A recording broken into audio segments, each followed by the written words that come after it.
Salut à tous. Bon, je me suis dit que j'allais m'essayer au vlog voix off, de commenter un petit peu tout ce que je vous montre en images.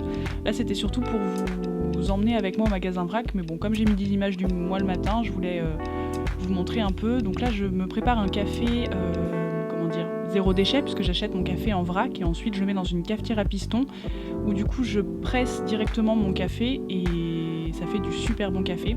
Alors je suis une grosse accro au café et je sais que c'est pas terrible niveau écologie, c'est mon défaut. Et voilà, j'essaye de limiter au maximum, mais malgré tout, je bois plusieurs cafés par jour. Donc voilà, donc je vais... Bon là, je vais pas vous faire une morning routine, hein, je voulais juste vous commenter l'histoire du café parce que ça peut être intéressant pour certains d'entre vous. Et après, on va directement passer au magasin vrac, je vais essayer de vous commenter un petit peu parce que je sais que ça intéressait pas mal d'entre vous et donc je voulais vous montrer comment je fais mes courses et puis essayer de vous expliquer un peu le fonctionnement. Après, ça va être quand même assez rapide, donc si vous voulez que je fasse vraiment une vidéo complètement dédiée à ça, c'est tout à fait envisageable, donc dites-le moi dans les commentaires et dans ce cas je ferai une vidéo qui est uniquement consacrée à ça. Voilà, bon je vous laisse sur des images et on se retrouve tout de suite.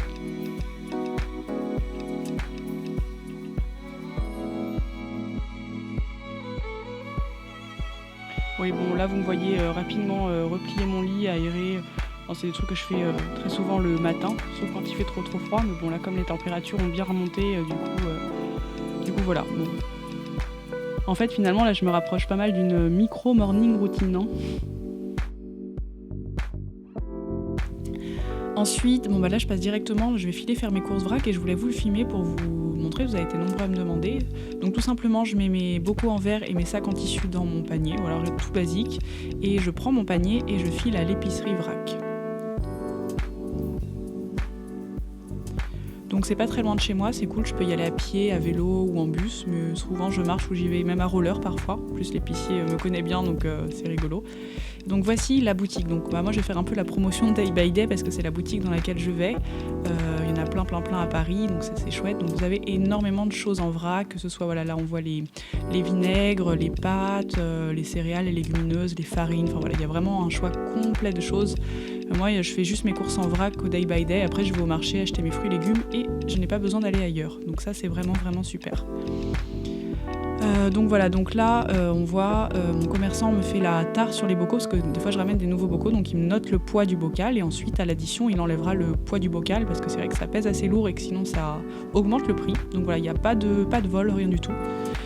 Donc voilà, ce que j'aime bien à l'épicerie vrac, c'est qu'on peut prendre vraiment ce dont on a besoin. Donc là, par exemple, pour les pâtes, au lieu de me retrouver avec un sachet, un poids défini comme quand on achète un paquet au supermarché, et ben là, je prends exactement ce que je veux, donc c'est pratique. Donc je les mets dans mes petits sacs en tissu, c'est des petits sacs Slowcine qui m'ont été offerts cet été, qui sont très chouettes.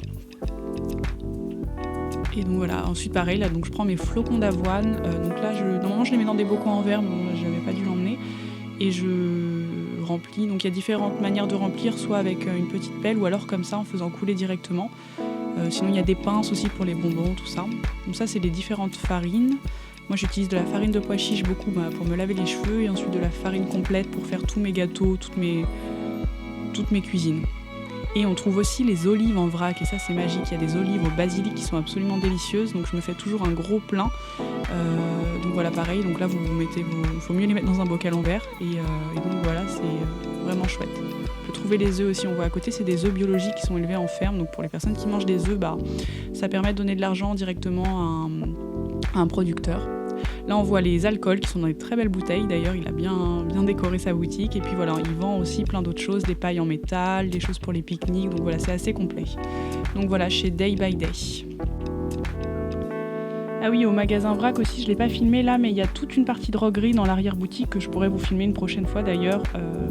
C'est quand même très pratique puisque ça me permet d'acheter tous les ingrédients que je vais utiliser pour faire mes produits d'entretien, tout ce que j'utilise vraiment pour toute la maison, que ce soit alimentaire et pour la maison.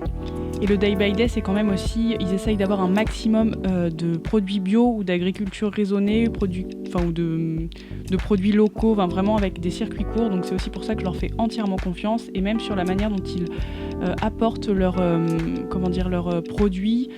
Ils font vraiment très attention aux déchets. Il y a vraiment toute une démarche éco-responsable derrière et c'est pour ça que je fais mes courses chez eux aussi.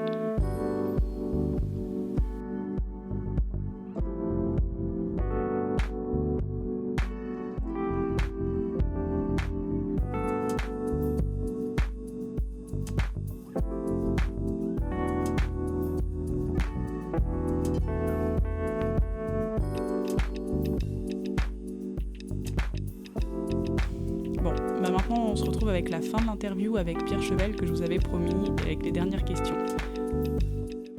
C'est trop bon. T'as vu, c'est ouf. Ça, c'est des noix de macadamia. Ah ça ouais. Ça c'est des chips de banane, c'est trop bien. T'en as dans tous les magasins vrac et c'est trop bon. Ça coûte pas cher en plus. C'est trop bon les chips de banane. Ouais, ça fait des bons snacks quand t'as faim si et vous ça connaissez. cale. Moi je connaissais pas. Ah ouais, putain. Ça c'est un truc basique d'écolo, voilà. Ouais. Je suis pas. Ah non, du coup, c'est un minimaliste donc. Je suis tendance zéro déchet, mais je suis très loin de ton mode de vie. Hein. Ouais, mais du coup, ça c'est cool.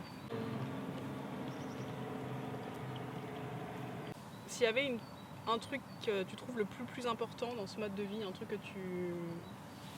Je sais pas comment... Enfin, je pense que ouais, tu vois ce que je veux dire. Le truc que tu trouves le plus important dans ce mode de vie, mais tu peux en citer plusieurs. Ouais. Parce qu'il y a pas de... On n'est pas élitiste.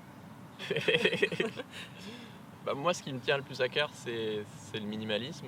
Ouais. Et comment justement l'essentiel est sans cesse menacé par le superflu. Ouais. C'est une citation de René Char. Et justement, comment est-ce que, en commençant par faire le tri dans tes objets, t'identifies les 80% de choses qui sont superflues dans ta vie pour te concentrer uniquement sur les 20% de choses qui sont essentielles pour toi, qui t'apportent de la joie, qui te rendent heureux, qui te font vibrer et qui te font grandir. Et donc au début, tu commences avec ranger chez toi, avec la magie du rangement de Marie Kondo, etc. Ouais. Et en fait, petit à petit, tu t'appliques ça à tous les domaines de ta vie, à sortir les relations toxiques de ta vie et passer plus de temps avec les gens que tu kiffes. À ton travail, peut-être essayer de te rapprocher d'un travail qui t'inspire vraiment, ou à tes études, à changer d'orientation d'études, à l'information que tu consommes, à ce que tu manges, effectivement.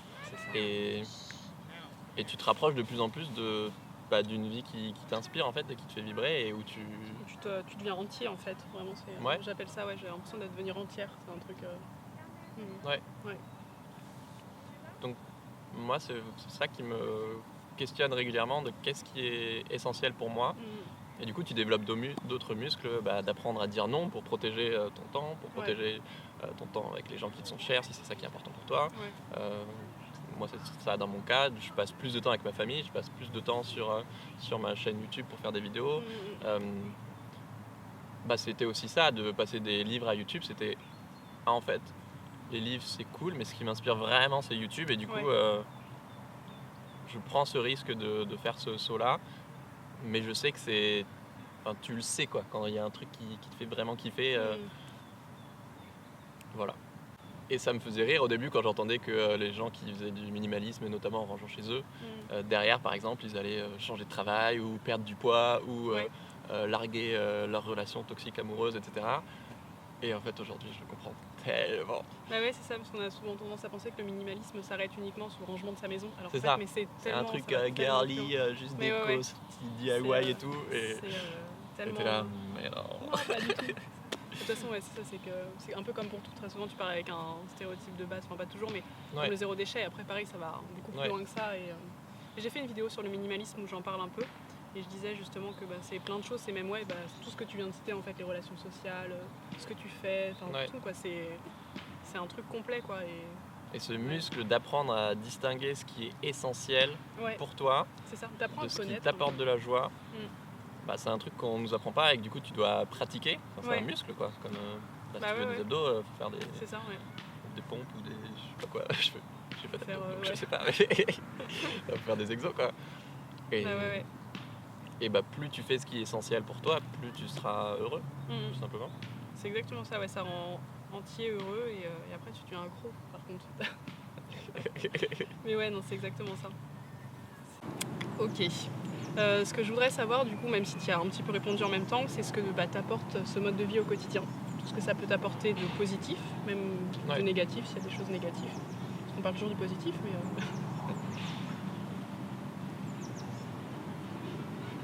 t'as le droit de réfléchir.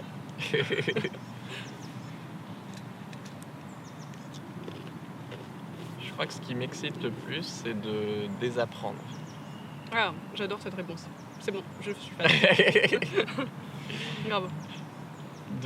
En fait, tu questionnes tout du coup. Tu t'es dit, t'as grandi en mangeant au supermarché, en écoutant tes profs à l'école, en te disant qu'il faut trouver un travail, après tu auras ta retraite et tu kifferas les week-ends et les vacances.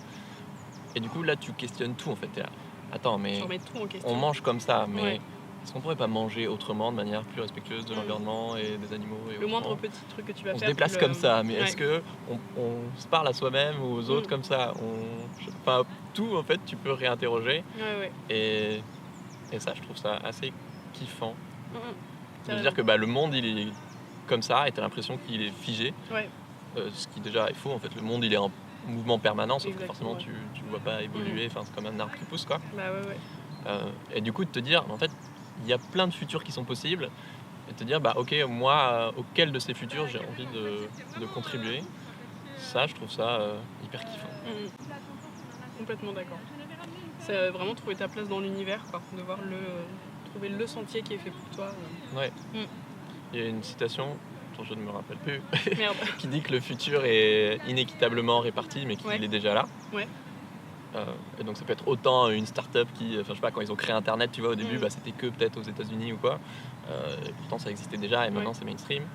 Et là, je pense qu'aujourd'hui, pour le monde de demain, notamment de l'après-pétrole ou l'après-effondrement, c'est clair qu'il y a déjà plein de futurs en transition qui existent et qui sont déjà là au quotidien. Et je trouve ça génial d'aller mettre le nez dedans et de comprendre comment ça fonctionne, quoi. Ouais, c'est sûr. Toutes les alternatives, il y a plein de choses qui naissent justement.